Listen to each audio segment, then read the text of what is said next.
Hi, so my name's Jasmine, and I'm going to share my teacher story. So, when I grew up, I lived back and forth between Warm Springs, Oregon, and El Paso, Texas.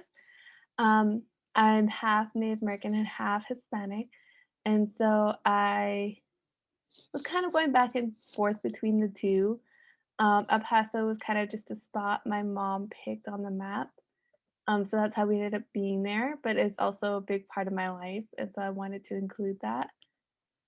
And so when I was growing up, I was very much into academics and always did really well in school.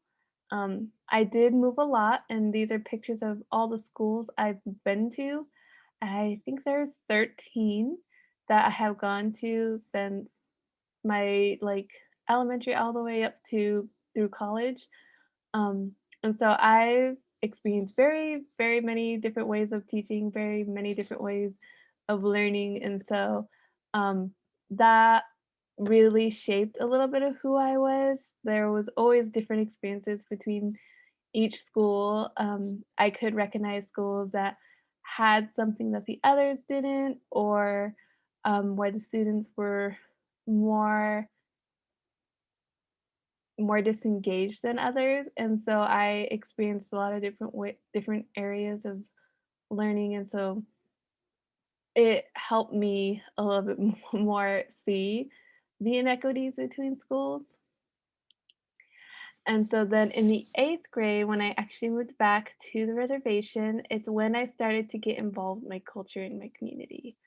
And a big part of this has to be given to my sister for her credit to her because she really pushed me to kind of come out of my bubble. I was always so into school that I felt like I didn't want to do like I didn't really have a social life outside of that. And so she kind of pushed me to do more and to come with her to these things. And so we became one of her friends invited us to the canoe family, and we ended up being so close. Like everyone there was so welcoming.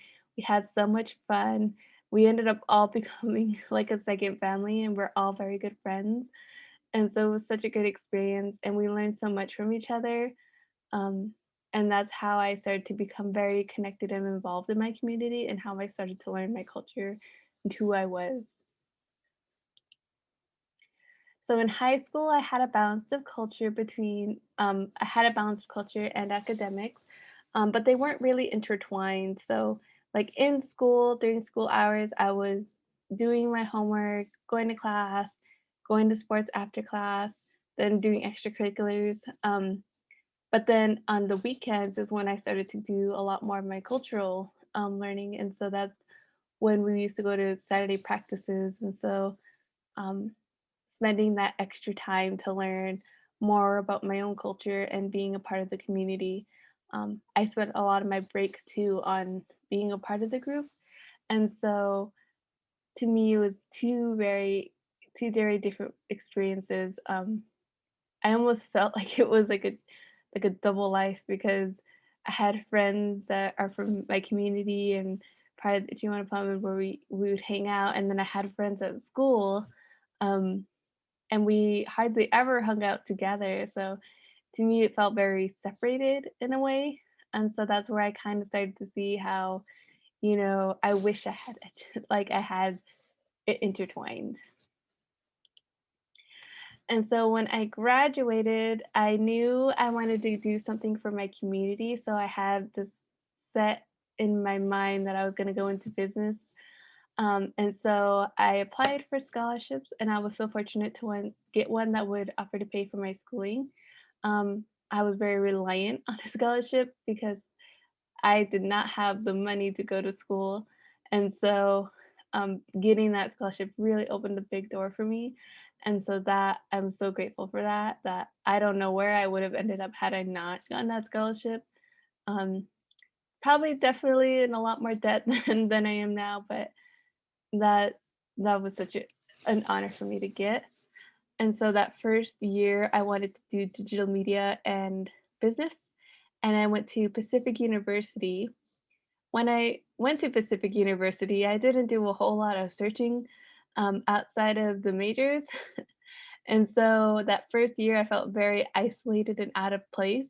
They didn't have native programs, and I usually stuck to myself, or I would have friends come over. I'd go for the weekend, um, but it could be also a culture shock and homesickness all rolled up into one that I just didn't feel like I wanted to stay at Pacific University. So I ended up transferring after that first year to Washington State University.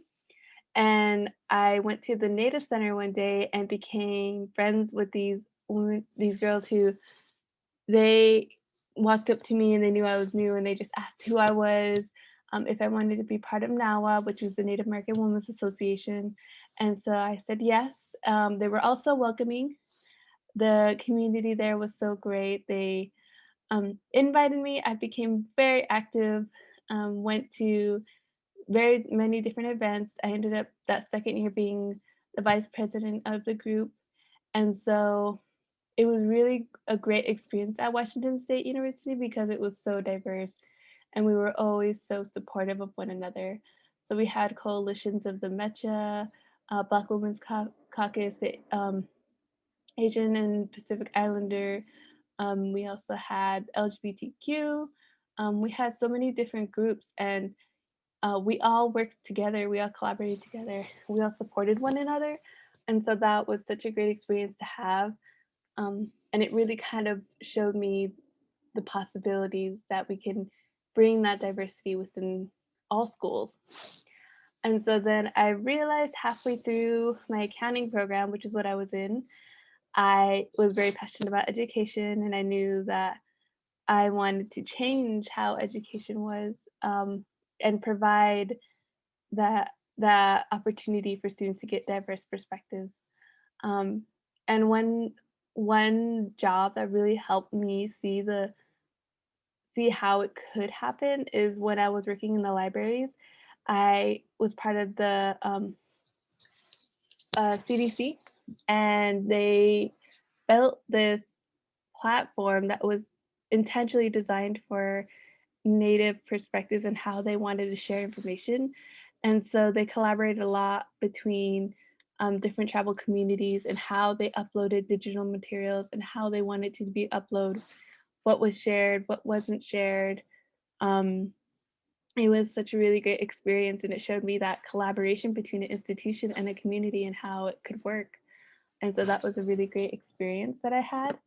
And then after my second year at Washington State University, I transferred into U of O because I knew I wanted to go into education.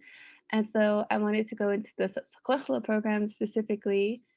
And I ended up leaving early at Washington State and just finishing out my accounting degree at U of O. Um, and then I went straight into my master's. And so when I when I went into my master's, I was so amazed at all the different ways of teaching, all the different things I've learned since then. Um, and it really opened me up to realizing like what I could do in the classroom if I was a teacher and how I can help more of my students and how impactful we can be for our youth. And so I'm hoping to graduate in the spring, and so I will be teaching full like officially by the fall, hopefully. And so that is where how I ended up where I am today. I do want to talk about something a little bit more before I go on to what's my plan in the future, and it's how I how youth are entering our classroom because when I was growing up, I went through a lot of things at home that a lot of people didn't know about. I, as a student, looked very level headed. I felt it looked like I had everything together. Um, but in reality, there are a lot of things that happen at home that aren't brought into or aren't that teachers aren't aware of in the classroom. Um, but we need to be mindful of it because there's a lot of things that our youth aren't saying that they're going through and that they're struggling through. And so being aware and being a little more flexible and patient and understanding um, is something that was really important for me because I felt like I did have to go through a lot. And even though on the outside it looked like I was good, it might not always be the case inside. And so I just wanted to share that little bit about some of the stuff that I've gone through. And that obviously not everything is going to be perfect. We all go through our challenges. But what I'm hoping to do in the future is teach for a few years. And then I hope to go back and do get my PhD in education, either in leadership or cultural studies.